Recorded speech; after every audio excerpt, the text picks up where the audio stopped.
বিসমিল্লাহির রহমানির রহিম।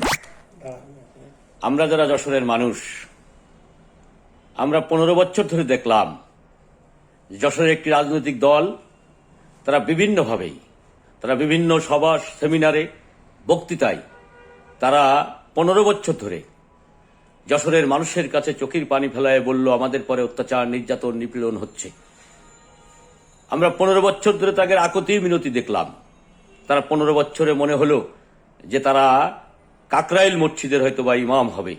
যশোরের মানুষ তাদেরকে টুকটুক করে তাদের বিশ্বাস করাও শুরু করেছিল যে হয়তোবা তাদের কথাবার্তা ঠিক আছে। ঠিক 5ই আগস্টের পরে তাদের রূপ আমরা দেখলাম। 5ই আগস্টের পরে যশোরের সকল জায়গা, ফুটপাত থেকে শুরু করে তারা অট্টালিকা পর্যন্ত টোটালটাই তারা দখলে নিল। আজকে যদি বলেন বুকভরা বাউল, সেইখানে যে পৌর সুকুমাররা দায়িত্বে ছিল, সেইখানে তারা আজকে ওখানে বিদ্যুৎ নাম করে আরেকজনকে প্রেসিডেন্ট সেক্রেটারি বানাতে যে আমরা শুনেছি যে তারা 8 লক্ষ টাকা গ্রহণ করেছে। আমরা শুনেছি কিছুদিন আগে আমাদের 8 দিন হাসপাতালের উদ্যোগে আকিস 8 দিনের চেয়ারম্যান মহিউদ্দিন সাহেবের উদ্যোগে যশোরে 3 দিন ব্যাপী চাষলা 8 দিন হাসপাতালে আমরা দেখলাম যে সেখানে ইসলামিক জলসা হলো, শীতকালীন যে মাহফিল সেটা হয়েছে।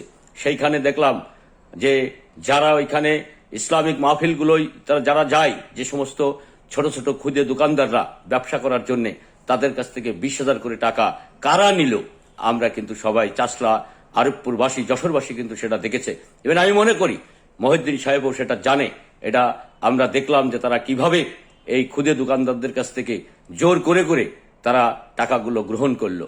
আমরা দেখলাম যে আমাদের ফতেপুর ইউনিয়নের যুবলীগের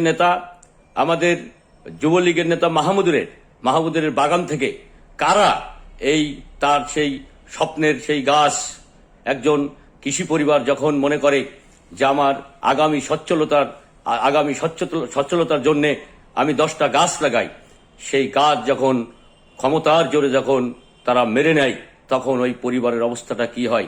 মাহমুদুরের সমস্ত বাগানের মেঘনি গাছ ওই ফতেপুর ইউনিয়নের শীর্ষ পর্যায়ে বিএনপির নেতারা তারা সেই গাছ সেখান থেকে বিক্রি করে তারা সেই টাকা তারা নিয়ে গেছে। আমরা অসংখ্য বলতে পারি এরকম ঘটনা তারা প্রতিনিয়তই প্রত্যেকটি জায়গায় তারা ঘটায় চলেছে। আজকে 15 বছরের যে আকুতি মিনতি আমরা দেখেছি, সেই 15 বছরের 5ই আগস্টের পরে এই 5 মাসে যশোরের মানুষ তাদের অরিজিন চেহারা তাদেরকে চিনে ফেলাইছে। মানুষের ব্যবসা প্রতিষ্ঠান, মানুষের দোকান, মানুষের জমি জায়গা টোটালটাই তারা জোর করে তারা জমি, কচুয়া ইউনিয়নে একজন আওয়ামী লীগের কর্মীর 16 শতক জমি আটকায় ধরে রেখে তারা সেটা রেস্টি করে নিয়েছে। মনিরামপুরে তারা একজনের 1 বিঘে জমি তারা জোর করে ঘরের মধ্যে আটকায়ে প্রাণনাশের হুমকি দিয়ে তারা আজকে সেই জমি রেস্টি করে নিয়েছে। আজকে টোটাল সম্পদ তারা আহরণ করছে। আজকে নেতার নেতৃত্বে, যার নেতৃত্বে 15 বছর যশোরের মানুষের স্বপ্ন দেখানো শুরু করেছিল, সেই নেতার নেতৃত্বে আমি মনে করি আজকে এই অরাজকতা সৃষ্টি হয়েছে, আজকে এই দখলদারিত্ব চলতেছে। টোটাল সমাজের মানুষ, যশোরের মানুষ কেউ আজকে শান্তিতে নাই। কি ধনী, কি গরিব, কি নিম্নবিত্ত, কি শ্রমিক, কেউই কিন্তু আজকে শান্তিতে নাই। একটা বাহিনীর অত্যাচারে আজকে যশোরের মানুষ আজকে দিশাহারা। সেই কারণে যশোরের সকল শ্রেণী পেশার মানুষকে আমি বলবো যে আমরা অতীতের 15 বছর আমরা ভালো ছিলাম। আমরা যেভাবে আমাদের সন্তানরা বই পেত, যেভাবে আমাদের সন্তানরা ভর্তুকি পেত, আমরা যারা নিম্নবিত্ত বয়স্ক মানুষ ছিলাম, বয়স্ক ভাতা পাতাম, বিধবা ভাতা পাতাম, আজকে সেই সবগুলো বন্ধ করা হয়েছে। আজকে 15টি ইউনিয়নে, আজকে একটা ইউনিয়নে আজকে 3 জন করে চেয়ারম্যান। রাষ্ট্র কর্তৃক আমরা এতকাল জানতাম যে সেখানে চেয়ারম্যানরা শুধু চেয়ারম্যানই দায়িত্ব পালন করে। আজকে দেখলাম বিভিন্ন ইউনিয়নে আজকে রাষ্ট্রের এই শীতকালীন কম্বল দেওয়ার সময় আজকে দেখলাম যে সেই কম্বলে 3 জন লোকের নাম প্রশাসন থেকে লিখে দেওয়া হচ্ছে। আমরা মহামারী করোনা গেছে, সেই করোনা আমাদের প্রিয় নেত্রী, বিশ্ব মানবতার মা শেখ হাসিনার নেতৃত্বে আমরা এই মহামারী করোনা, আমরা যারা আওয়ামী লীগের নেতাকর্মী ছিলাম সবার উদ্যোগে আমরা সমাজের নিম্নবিত্ত মানুষদের পাশে ওই মহামারী করোনার দিকে না তাকিয়ে আমরা মহামারী করোনা মালিকের কাছ থেকে আমরা সেই করোনার সময় মানুষের পাশে দাঁড়িয়েছিলাম। প্রত্যেকটি ইউনিয়নের চেয়ারম্যান সহ রাজনৈতিক নেতৃবৃন্দরা এই মহামারী করোনার পাশে আমরা আমাদের যতটুক ছিল সেইটুক নিয়ে আমরা পাশে ছিলাম। দান সবসময়ের জন্য নিজের অর্জনের টাকা দিয়ে করতে হয়। আর আজকে আমরা দেখছি যে বিভিন্নভাবেই রাষ্ট্রের দান নিয়ে তারা ছিনিমিনি খেলতেছে। আজকে টিসিবি সহ আজকে 30 কেজি চালের কার্ড হবে। যারা জনপ্রতিনিধি প্রত্যেকটি ওয়ার্ডে নির্বাচন করে যারা আজকে এই জনপ্রতিনিধি হয়েছে তাদের এই কার্ড দেওয়ার সুযোগ নেই। একটি মহল থেকে লিখে দেওয়া হচ্ছে যে কার্ড কে কে দেবে।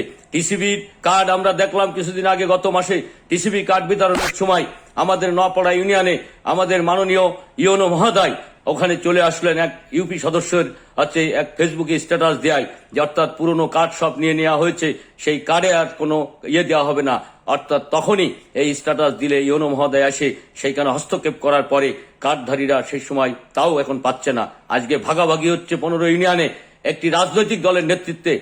টোটাল 15 ইউনিয়নের যে সরকারি যে ভর্তুকি এই নিম্নবিত্ত মানুষের জন্য আসে, সেই ভর্তুকি নিয়ে আজকে মহা উৎসব চলতেছে, মহা মাতব্বরি চলতেছে। আমরা বলতে চাই যে ইউপি চেয়ারম্যান সহ মেম্বাররা এখনো পর্যন্ত দায়িত্বে আছে। তারা দায়িত্বে থাকা অবস্থায় রাষ্ট্রের আইন লঙ্ঘন করে এই যারা জনপ্রতিনিধি না, যারা নির্বাচিত না, তাদেরকে দিয়ে এই খেলা বেশি দিন চলবে না। এই খেলা হয়তো মানুষ মানবে না। তো সেই কারণে আমি আমাদের যশোরবাসী এবং সদর উপজেলাবাসীকে আমি বলবো, ইতিমধ্যেই কুষ্টিয়ায় এই কুষ্টিয়ায় এর প্রতিবাদ করার জন্য কুষ্টিয়ায় এক ইউনিয়নের নাগরিকরা ওই চেয়ারম্যানকে জোর করে ধরে নিয়ে এসে ওই পরিষদে বসিয়েছে। অর্থাৎ আমি মনে করি এই সমস্ত ঘটনার তীব্র প্রতিবাদ কুষ্টিয়া ইউনিয়ন পরিষদের নাগরিক